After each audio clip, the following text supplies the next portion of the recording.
श्री स्वामी समर्थ. जे स्वामी समर्थ. कशा सर्वजण निश्चित मजेत असाल, असेच मजेत राहा. एखाद्या व्यक्तीकडून खूप प्रमाणापेक्षा जास्त त्रास होत असेल तर काय करावे हे आपण आजच्या व्हिडिओमध्ये पाहणार आहोत. पहा, रात्रंदिवस आपण कष्ट करतो, रात्रंदिवस आपण मेहनत करतो, तरीही आपण कोणाच्या आदत-मदतही नसतो. का तर आपल्याला वेळच नसतो. पण तरीही कोणी ना कोणी बळच आपल्या फाटक्यात पाय घालायला येतं, असं म्हणण्यातही हरकत नाही. बळच कोणीतरी काहीतरी कटकारस्थाने करून विनाकारण आपल्याला मानसिक म्हणा, शारीरिक म्हणा, भावनिक म्हणा त्रास देण्यासाठी येतं. जर तुमच्याही बाबतीत असं होत असेल, जर तुम्ही या त्रासाला कंटाळले असाल आणि आपल्या जीवनामध्ये हे कसं होतं, आपण तर कुणाच्या वाटेलाही जात नाही, आपण कुणाचं काही बिघडवलेलं नाही, तर असं आपल्याच बाबतीत का, असा जर प्रश्न तुम्हालाही पडला असेल तर व्हिडिओ स्किप न करता शेवटपर्यंत पहा. म्हणजे कोणतीही शंका तुमच्या मनामध्ये राहणार नाही. तुमच्या प्रत्येक शंकेचं निरसन करण्याचा आम्ही प्रयत्न करणार आहे. तत्पूर्वी जे कोणी आपल्या चॅनेलवरती नवीन असाल, अजून आपल्या चॅनेलला सबस्क्राईब केले नसेल तर आपल्या चॅनेलला सबस्क्राईब करा, बेल आयकॉन ऑन करा, जेणेकरून असे छान छान व्हिडिओ तुमच्यापर्यंत येतील आणि तुमच्या जीवनाचंही सोनं झाल्याशिवाय राहणार नाही. तर जाणून घेऊया आपण 10 उपाय कोणते आहेत. एक आणि पहिला सर्वात महत्त्वाचा उपाय म्हटलं तर आपल्या जीवनात वेगवेगळ्या प्रकारची माणसे येतात. काही आपल्याला आनंद, प्रेरणा, समाधान, उत्साह, प्रेम देणारे असतात. आपल्या जीवनात या सर्व गोष्टी वाढवणारे असतात आणि त्यांच्या सहवासात जीवन सुंदर, समाधानकारक, आनंदमय वाटू लागते. पण काही जण मात्र आपल्याला मानसिक त्रास आणि तणाव देणारे असतात. त्यांच्याजवळ असलं की खूप अस्वस्थ, निगेटिव्हिटी वाटते. त्यांचे शब्द मनाला घाव घालतात आणि त्यांचा त्रासदायक स्वभाव आपल्याला मानसिक दबावात टाकतो. अगदी काय करावं काय नको हेही समजत नाही. बऱ्याच वेळा अशी माणसं घरातच असतात. त्यांना टाळणंही कठीण असतं. नातेवाईक आणि समाजाच्या अपेक्षांमुळे आपण त्यांच्यासोबत राहायला बांधील असतो. कितीही नको असतील तरीही काही पर्याय नसतो. कामाच्या ठिकाणी किंवा मित्रमैत्रिणीच्या गटात सुद्धा अशी व्यक्ती किंवा अशी माणसे असू शकतात जी आपल्याला सतत अस्वस्थ करतात. अशा व्यक्तींसोबत कसं वागावं हेच आपणाला सुचत नाही आणि मग आपलं मन निराश होऊन जातं. मनामध्ये खूप मोठ्या प्रमाणात निगेटिव्हिटी निर्माण होते. भले आपण कितीही पॉझिटिव्ह विचार करण्याचा प्रयत्न केला तरीही पॉझिटिव्हिटी मनात येत नाही. त्या व्यक्तीपासून कितीही दूर जाण्याचा जरी प्रयत्न केला तरी तेही शक्य होत नाही. आहे त्याच वातावरणात आपल्याला त्या व्यक्तीशी जुळवून घ्यावं लागतं. मग कधीकधी ह्या गोष्टीही करणं शक्य होत नाही. काय करावं काय करू नये हेही समजत नाही. परंतु अशा वेळी स्वतःची मनशांती टिकवून त्यांच्यासोबत कसं वागावं हे शिकणं अतिशय महत्त्वाचं आहे. आज आपण यावरच काही उपाय पाहणार आहोत जे तुमच्या मनशांतीसाठी खूपच उपयोगी आणि लाभदायक ठरतील. सर्वात प्रथम जो उपाय आहे तो सतत नकारात्मक विचार देणाऱ्या किंवा विचार करणाऱ्या व्यक्तीकडून काहीसं अंतर राखणं तुमच्यासाठी आवश्यक ठरू शकतं आणि लाभदायकही ठरेल. जर ती व्यक्ती तुम्हाला वारंवार त्रास देत असेल तर शक्यतो त्यांच्याशी कमी बोलणं आणि संवाद टाळणं अतिशय उत्तम. कारण जास्त संपर्कात राहिल्यास तुमचा ताणतणाव वाढू शकतो आणि मानसिक शांती भंगही पाहू शकते. मनशांतीसाठी हे अंतर राखणं महत्त्वाचं आहे. हे अंतर नातं तोडण्यासाठी नाही तर स्वतःला शांत ठेवण्यासाठी आहे. यामुळे नकारात्मकतेपासून दूर राहून तुम्ही तुमच्या जीवनात सकारात्मकता आणू शकता आणि स्वतःचं मन अधिक मजबूत आणि पॉझिटिव्हही करू शकता. 2 नंबर, आपल्या भावनांना मनातच दाबून ठेवून स्वतःला त्रास देऊ नका. जेव्हा एखादी व्यक्ती वारंवार तुम्हाला त्रास देते तेव्हा मनात चिडचिड, राग, अस्वस्थता किंवा दुःख होणं अगदी स्वाभाविक आहे. अशा वेळी या भावना दाबण्यापेक्षा त्यांचा स्वीकार करा. स्वतःशी स्पष्ट बोला, होय मला राग येतोय, त्रास होतोय, वाईटही वाटतंय. शांतपणे या भावनांचे निरीक्षण करा. त्यांचा अर्थ लावण्याचाही प्रयत्न करा. स्वतःला मजबूत बनवा.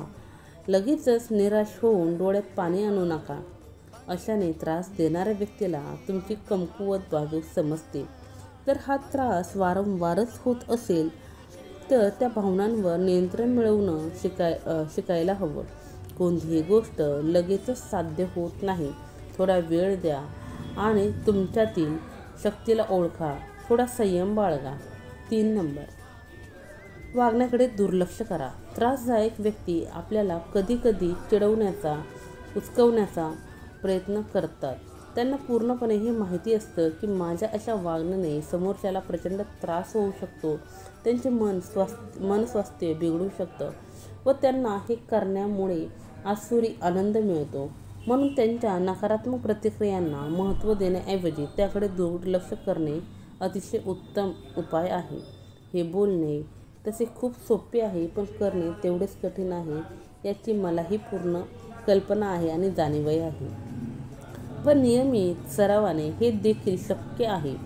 त्यांच्या शब्दांचा आपल्या मनावर परिणाम होऊ देऊ नका. आपल्या कामावर लक्ष केंद्रित करा. त्यांच्याकडे दुर्लक्ष करणं अतिशय उत्तम. 4,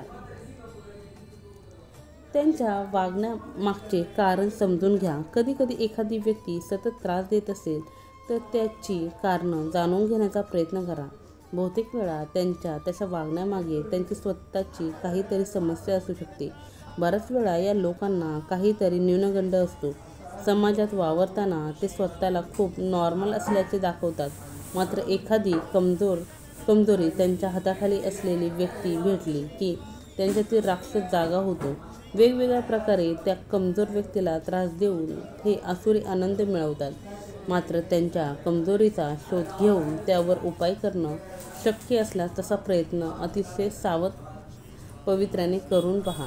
कदाचित त्यांच्या वैयक्तिक समस्यांमुळेच ते तसे वागत असतील. जर खरंच तसं काही असेल तर त्यांच्याकडे थोडे सकारात्मक दृष्टिकोनातून पाहता येईल. 5, स्वतःची सकारात्मकता वाढवा.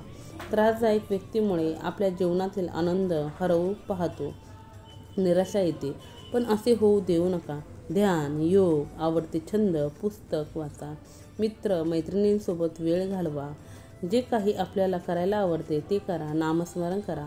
त्यामुळे आपल्या मनाची सकारात्मकता टिकवून राहू शकते. आपण आपल्या मनात सकारात्मकता निर्माण केली तर बाहेरच्या नकारात्मक गोष्टींचा परिणाम आपल्यावर कमी होतो. हेही लगेच जमणार नाही. थोडा वेळ द्या. स्वतःला सारे काही नीट होईल. 6, संयमित वागणूक ठेवा. त्रास देणाऱ्या व्यक्तींशी संवाद साधताना संयम ठेवणे खूप महत्त्वाचे आहे. त्यांना तोंड देताना शांत आणि तटस्थ राहा. अशा परिस्थितीत राग किंवा विरोध करण्याऐवजी त्यांच्या वागण्यावर संयम आणि प्रतिक्रिया द्या. ती व्यक्ती वाटच पाहत असते की कधी तुम्ही उलट उत्तर देता.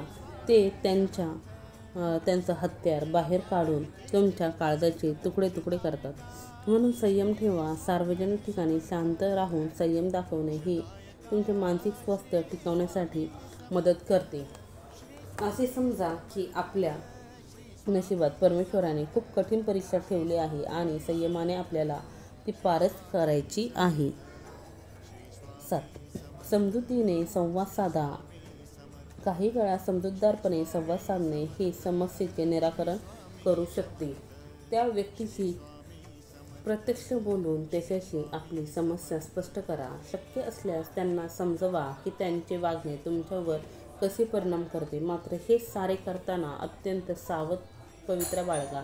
बघा, कदाचित त्यामुळे त्या व्यक्तीच्या वर्तनात बदल होऊ शकतो.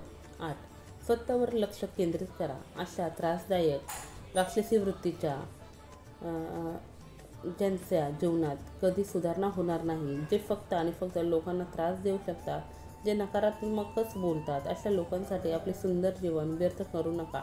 आपले जीवन, आपली प्रगती, आपली उद्दिष्टे या गोष्टींकडे लक्ष केंद्रित करा. त्रासदायक व्यक्तींकडे लक्ष देण्याऐवजी स्वतःच्या विकासावर लक्ष केंद्रित करा. स्वतःच्या शारीरिक आणि मानसिक आरोग्याची काळजी घ्या.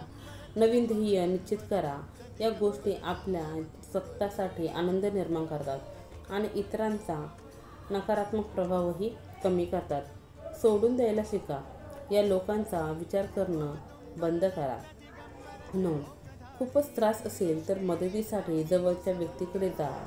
त्रासदायक व्यक्तीशी एकट्याने सामना करणे कधीकधी कठीण होऊ शकते.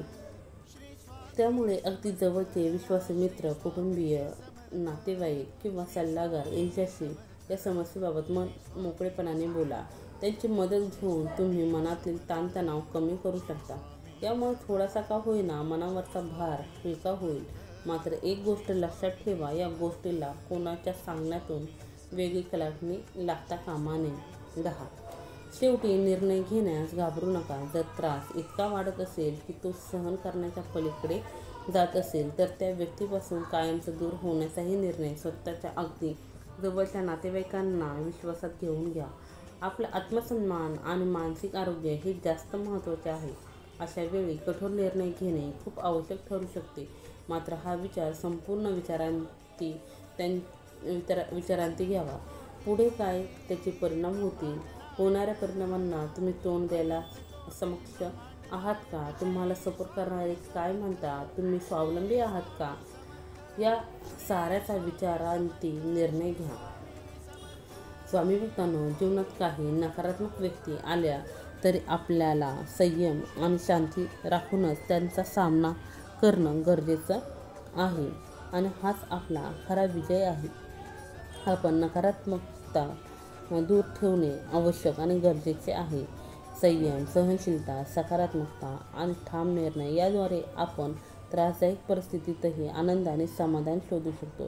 स्वतःची मानसिक शांती राखण्यासाठी योग्य निर्णय घेणे आपल्या हातात असते. आनंद आणि शांतता, समाधान आपल्या जीवनातील सर्वात मौल्यवान गोष्टी आहेत. त्यांना कोणाच्याही नकारात्मकतेच्या सावलीत गमावू नका. लक्षात ठेवा, आपण कोणासही आपल्या आनंदाचे कारण ठरू द्यायचे नाही, कारण आपला आनंद आपल्या हातात असतो. स्वामी भक्तांनो, दररोज विविध सकारात्मक विचारांसह आपण रोजच भेटत असतो. तुमचे जीवनही अशी सकारात्मक विचारांनी भरून जावो. तुमच्या मनातील सर्व चांगल्या इच्छा, आकांक्षा, स्वप्न पूर्ण हो. तुम्हाला सुख, समृद्धी, समाधान लाभो, ही स्वामींचरणी प्रार्थना. स्वामी भक्तांनो, व्हिडिओ निश्चित तुम्हाला आवडला असेल. व्हिडिओ कसा वाटला हे कमेंट्समध्ये सांगायला विसरू नका. झालेली सेवा स्वामींचरणी रुजू. श्री स्वामी समर्थ. जय जय स्वामी समर्थ. श्री स्वामी समर्थ महाराज की जय.